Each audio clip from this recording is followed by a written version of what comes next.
Hi everyone and welcome. My name is Joseph Malloy. I'm a 5th year student at ASU obtaining my degree in dietetics. One of my favorite things that I have been able to do is learn about how to make my favorite foods from restaurants and fast food chains into a healthier and familiar option. In this video, I will be showing you how to make a well-balanced meal with basic cooking equipment. Also teaching you basic principles of nutrition and easy to understand budgeting techniques. After this video, I hope you feel confident enough to try to make these dishes at home and to not feel pressured to go out and buy ready-to-eat foods because you cannot cook.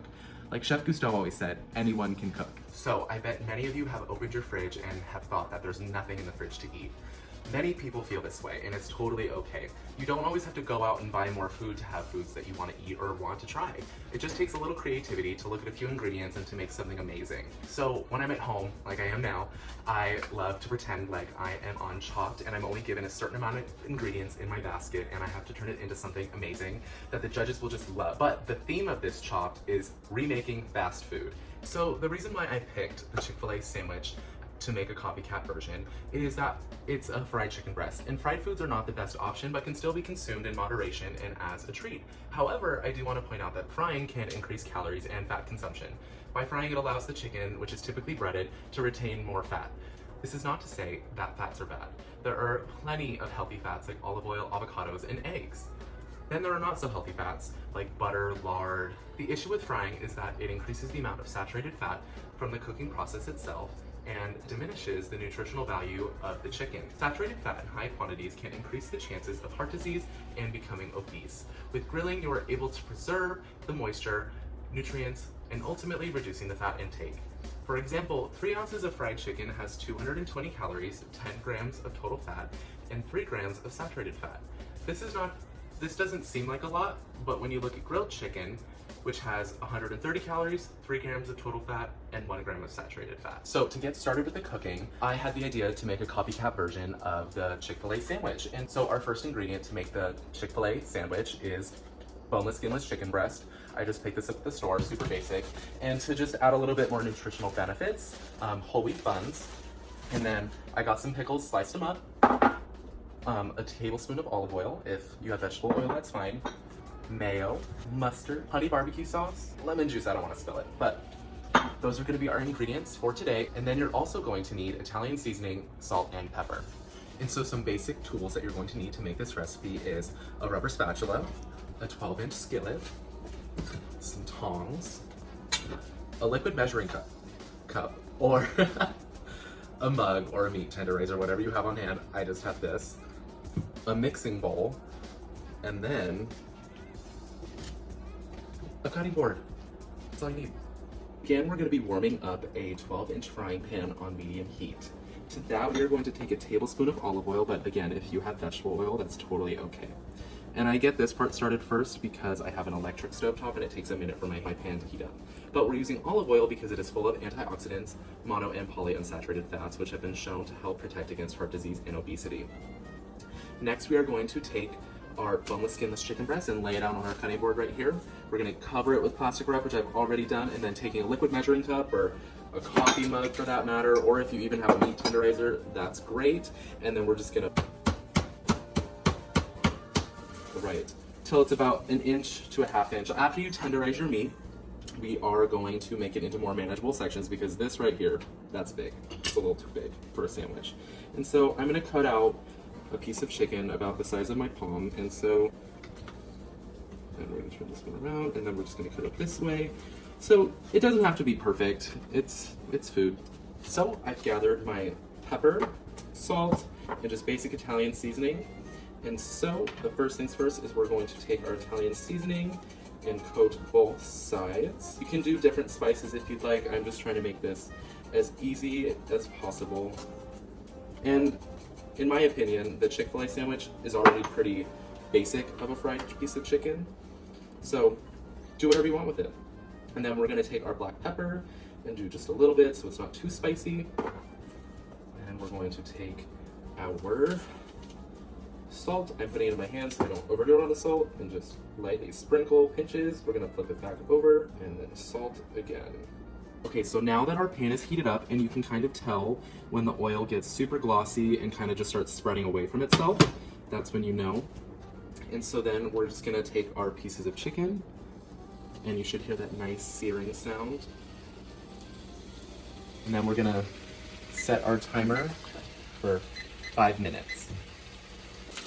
So my timer just went off for my chicken. The main thing about it is that I didn't move it because you don't want it to stick to the pan. And so then we're gonna flip it over, and this is the color that we're gonna be going for. Look at that, gorgeous. Oh, oops, amazing, show-stopping. The sound of it crackling is the chicken being happy. We're happy little chickens. So our timer just ended again after about 5 minutes. I pushed it to 6 because my chicken just wasn't cooked to my liking, and then we're just gonna take it off the pan. This one kind of broke apart, but that's okay.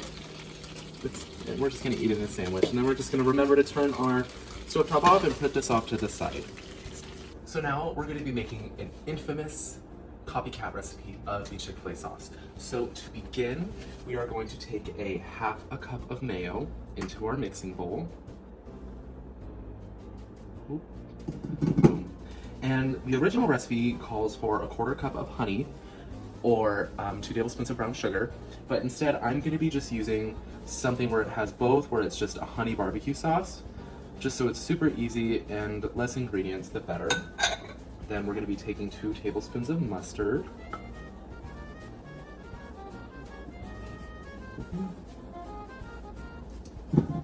Okay, and then we're going to add 2 tablespoons of lemon juice. And then we're just gonna stir until it's fully incorporated. So after I fully incorporated it, it's this beautiful golden caramel color, and we're just gonna put this off to our side.